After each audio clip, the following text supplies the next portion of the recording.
Many of you all know this, but it is worth mentioning.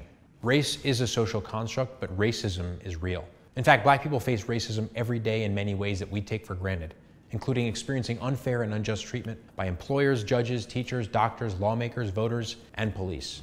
But we cannot go on this way. It is tearing our country apart. And what's messed up is that this is our normal. Trump and friends have lit a fire under the collective asses of disgruntled white people, the ones that feel like they're losing their America. We as white people must take accountability and do something about it. It is our work too. Yes, it is hard. Yes, there will be pushback, and yes, you will feel uncomfortable, but I can promise you, we can shift the narrative one conversation at a time. In order to make a significant change in our country, we have to break the racist embedded traditions that we have as white people. And one of those is not talking about race at the dinner table. In fact, most white people hate to talk about racism, unless it's about how not racist we are, or about scolding people of color for making us uncomfortable while they deal with their own oppression. But we have to do the opposite. So go home to family and have courageous and loving conversations about race and justice and what it really means to fight for life, liberty, and the pursuit of happiness for all Americans. Perhaps the one step that you can take is to talk to those closest to you who may seem the farthest away from your perspective. Starting at home is critically important for white people.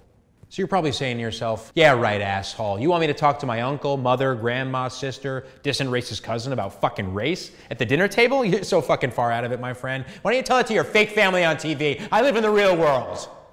Well, I'm here to share that tuning it out, laughing or shrugging it off, or excusing yourself out of the conversation and into a different room actually perpetuates the problem. In fact, some white folks are quicker to pick up a sign and hit the streets in multiracial protest about the latest miscarriage of justice when that is only one place that we need to be. Stay with me here. The struggle is not out there.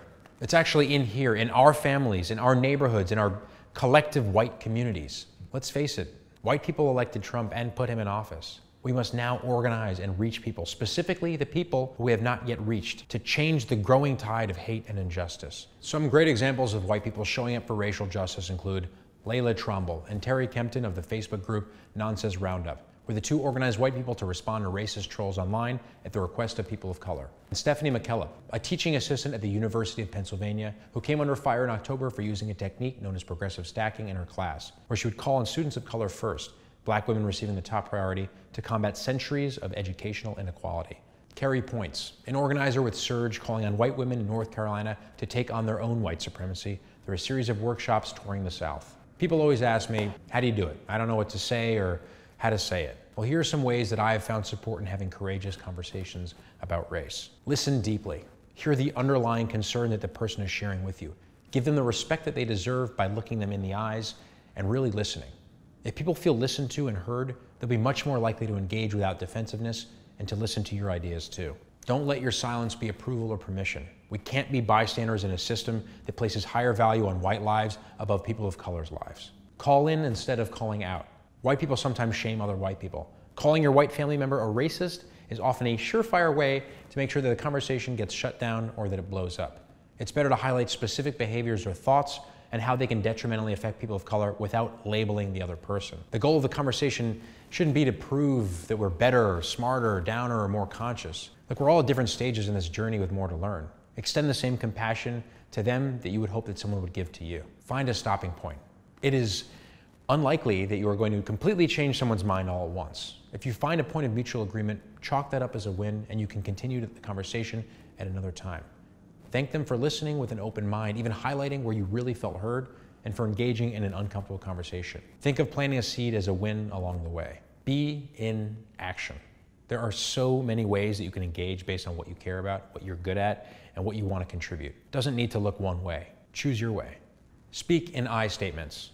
None of us were born socially conscious. Be vulnerable and admit to not knowing all the answers while being on your own road of discovery. Admitting to points when you've discovered your own bias or wrong thinking models a way that this other person can start to examine their own while limiting their defensiveness. When in doubt, ask questions.